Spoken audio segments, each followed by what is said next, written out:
Stu here with Raid Shadow Legends. We are going to be talking about all the arena meta teams out there, the champions you face, the champions you don't like to face, the ones that have all the power that are amazing, and what we can do to combat them, their artifacts, their masteries, and everything else. So here, Frenzy set 10% turn meter for every 5% HP lost is amazing. We used to use this in Summoners Wars all the time for the same type of thing that you see here in Raid Shadow Legends. It is a very powerful artifact set. Again, it is 10% turn meter increase for every 5% loss. So in somebody like Molly, she has high speed anyways. You make her decently fast. If she takes damage from the first person that does damage to her, she will usually take a turn right away because she's getting a 10% increase for every 5% lost. And then she can AoE provoke, which you see a lot of teams with turn meter, with provoke champions. You're going to see a lot more with Molly out there, with Lord Shazah, who can sit there. She can provoke everybody. Then they can take their time on their team to set up the one-turn bombs. Boom, you're dead. So here it is. So you see that Arbiter is actually the one with the Frenzy set on. Arbiter broke in between my Zargala and my Seer from finishing them off. So what I wanted to check was, I was like, is it really the artifact set that's doing this? Or is this Seer breaking in between my Zargala, this Arbiter breaking in between my Zargala and my Seer? So I want to make sure, and you still want to do this. Regardless, you always want to make sure that your speed for your AoE decreased defense person, if you have it, follows up with your speed on your AoE damage, right? For my Seer. So I want to make sure that they are in line with each other within same speed, hopefully. Then I can put them in turn meter order or one speed, right? You want them right, but you don't want somebody to break in heal. You don't want somebody to break in there and do a resurrection, put up block damage. Who knows? All those things that they can do. You don't want that to happen. So you come in here. She's going to go again, isn't she? So I have a feeling she's going to resurrect again in this battle. So it was a long, drawn-out battle, and it was all because she has the Frenzy set on, which is very smart to have. Like I said, you can have it on somebody. You can have it on somebody like Molly. You could have it on somebody like Warlord to do AoE and put up shields, or do an AoE and put all their skills on cooldown. You could have it on somebody like Ray here. That way, if she takes a little bit of damage, she will go immediately, strip everybody, freeze some people. It's just very good to have in PvP, and even in PvE, it's a very strong artifact set to have. You just need to make sure you farm good substats, good main stats for it, of course, like any artifact set out there, and you'll be good to go. So what I did is I looked at my speed. I was like, let me see what my speeds are. I haven't looked in a while. I've got 201 on Zargala, and I think I have 199 on Seer. So I went over, and I'm going to increase my speed a little bit, 199. So I'm going to increase my speed by 1, get them within 1 point of each other, and see if she's going again. I could have done it by 2, of course, and then put them in order that would have made sure that Zargala goes first, and then Seer goes next. I'll probably do that next, just to make sure, because I want them to go one after another. Now, we're going to be talking about a lot of other comps in here. We're going to be talking about Seeker that you see all the time. We're going to be talking about Skull Crown. We're going to be talking about Hegemon. We're going to be talking about the unkillables, the people you can't do damage to, the resurrectors like Blind Seer. We have Raglan now. We have a couple other ones. Molly will do the same thing. We'll resurrect somebody and place an unkillable on them. And we're going to talk about all the other teams, the high resistance teams, anything you can think of in an arena that you see that is a pretty dirty team, that is pretty much the meta, or at least what we always see out here, right?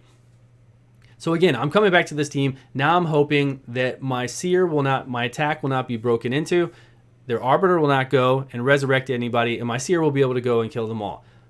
But what we're going to see again is that she is definitely on Frenzy set, and she's losing, 80% of her HP, 10% turn meter per 5% of HP lost. She's getting an insane amount of turn meter increase. So she's able to come in there, make her other people glass cannon, pretty much, and then be able to resurrect them. And of course, when she resurrects somebody for Arbiter, she gets to take another turn, which then would be her speed boost turn because it's up, increased attack, and speed boost, which is a great setup. It's really good to have on your Arbiter, and it's really good to have on anybody like that out there because like I said, most people are going to come in and hit you with an AoE. You could even get counterattacked hit with an AoE from somebody like Skull Crown, which we're going to show Masteries and artifacts and all of her stuff as well in just a minute.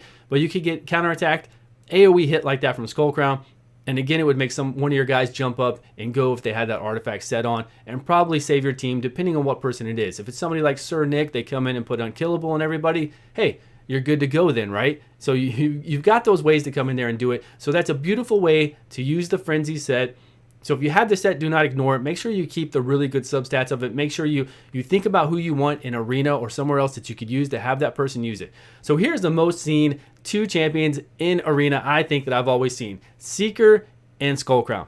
So Skullcrown, as you know, takes damage. She puts the unkillable buff on her for 1 turn, so you want to make sure you try to take her out. You got to block it or remove it. She attacks you and then places an additional hit if you have more than 50% HP. Very dirty. She always has the counterattack stuff on, which we're going to show in a minute. Seeker, to me, is just crazy. 60% increased defense to everybody whenever he gets critically hit. He then boosts your team, right? Turn meter and increase their attack. Takes an extra turn. It's on a 3-turn cooldown, goes to a 2-turn cooldown. With that extra turn, he comes in and tries to provoke one of your teams. He's the biggest turtle in the game. He shouldn't be a bat. He should be a turtle with a turtle shell or a guy with 2 shields, something like that, just a turtle, because that's what he does in the game. Unfortunately, this team isn't that strong. I don't remember. Again, I recorded all these battles tonight to try to get in. I tried to get, I was refreshing. I had a lot of tokens to use, so I was trying to find my Seers going to strip him and do damage to him. So anyways, here are the masteries that you would see. You would have retaliation on Skullcrown, right? You'd see Skullcrown counterattack you all the time. She's either got retaliation on, which most of them probably do, or she's got retribution, whatever it was, or retaliation gear on. Artifact gear, 25% chance to counterattack. And then there's another one, avenging, 30% chance to counterattack when hit with a critical hit. So she could have that on as well. So just be on the lookout for that. Hegemon. I don't even fight this guy. So this guy, because he can block skill cooldown on an AoE, his passive is that he always goes first. I've seen this guy loaded up with a whole bunch of crit damage and crit, and he goes first. And not only was his skill so powerful, he almost one-shot my Zargala. That's how strong he could be sometimes. So there are very few options against this guy as in regards to getting your skill lockout. If any of my team gets a skill lockout, it's only a 50% chance. He can do the attack down, of course, too. You can either have high resist or use the immunity set, or you can skip him like most of us do, because there are a lot of people, even high-end game players out there, don't let them fool you, they skip him as well. Then you've got your other teams with the block damage, the unkillable damage, all that kind of stuff you got to look out for. You see these a lot. You got to either outspeed them and kill them, turn meter reduction, go in there with the Rosin Scarhide, drop their turn meter, take advantage of that. Again, this person's running trying to run a whole unkillable team, taking many turns, and then rotating around, making sure they don't die.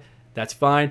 Or you got to have somebody like Ray, Blind Seer. I need to look at Hope again, so help me out in the details below as well. In the comments, let me know what you do against some of these teams. If you have a great idea that works against some of these teams and you always win, let us know. You're probably going to tell us that you're using Ray or somebody else amazing, legendary. That is fine. We will take it. But if there is other cool ways besides that, let us know. Again, Rosin Scarhide is a fusion. He is one of the dirtiest things you can bring into Arena for a free-to-play account, for a mid-game account, for a low-spending account.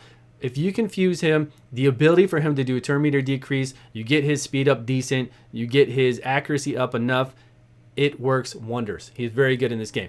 So what do we have next? We have Blind Seers, we have Valkyrie. Okay, Valkyrie's another one. So her passive is she gets a 10% turn meter increase for each enemy champion that places a buff, right? And each enemy champion that receives a buff will get their turn meter decreased by 10%. Now, a lot of people are making her pretty fast, tanky, of course, with high defense, and then giving her provoke artifacts on. Because then she will go, like, say she's really fast. I'm going to do, now normally I would do my skill 4 here to increase my turn meter without providing a buff. That way Valkyrie wouldn't do her passive. And then I might do, depending on what things are, do my buff, increase passive speed with Apothecary. But I'm just going to go ahead and do the buff, increase, so we get to see the turn meters. And I think she might be still bugged where she increases everybody's turn meter by 10%. I couldn't really tell there, but she wasn't that fast. So she did get the turn meter increase, but my team was faster overall, but not that much, and she was about to take a turn.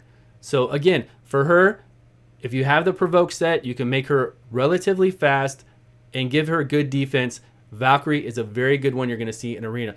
Lissandra, this girl right here, if she gets a turn, if she's on a speed team and she gets a turn off and she does this, increase speed, increase turn meter 30%, decrease the enemy's turn meter by 30%, you are done if you're a glass cannon team. Obviously, if you're a high resist team, you're a tanky team, it's not that big of a deal for you, possibly, depending on what she follows up with. But more than likely, it's going to be game over then, because this is so dirty. To increase their turn meter so much, decrease your turn meter, give them speed. She doesn't even need anything else on the team. It's just that. And with this team here, obviously, if they were fast enough, with the damage they can do, Ithos, Ghostborn, Skullcrown, they would easily take out my glass cannon team, right? My team is not a tanky defensive team. We already got her counterattacking back. There she goes. Boom. Now I wonder, I don't know of any Skull Crowns out there. I've never been counterattacked by a Skull Crown that had provoke artifacts on. I know, of course, you'd need some really high, you'd be lowering your crit damage a little bit. You'd be lowering, you know, you might have Savage, whatever you have on artifact wise. But we got to be careful also for a lot of people out there that can resurrect and turn meter increase, blind seer, molly. So be careful for anybody out there who can resurrect and place buffs on people that they can't be killed. Again, it's just another thing that you see out there in arena a lot and that you might come up against. But I'm always playing, as you can see, I'm always playing my seer here, so it's making it much easier for me. Again, the last one, I think this is the last one. This is the high resistance team. High resistance means you're going to see a team power over here of 190. You're going to see it go up to 290, 290. When you see 290, that means they have insane artifacts, insane masteries, not masteries, town center, insane everything. They have crazy high resistance, crazy high speed, high defense, high HP. Everything in the game, they have it. So if you see 290, that's what it means. You're not going to hit a lot of things unless you have insane accuracy. I'm talking 300 or more, or using artifacts that don't, you know, when you try to do an artifact to stun or to provoke, it doesn't go off of resistance accuracy. So that might be a better call for this. But I don't know how to combat these high resistance teams that are super fast and that are just got these kind of champions. So there are ways to do it, of course. Obviously, if I would have had my Frenzy set on somebody, even my Seer, she would have probably gone by now. She would have probably had enough HP reduction by 20% that she would have gotten.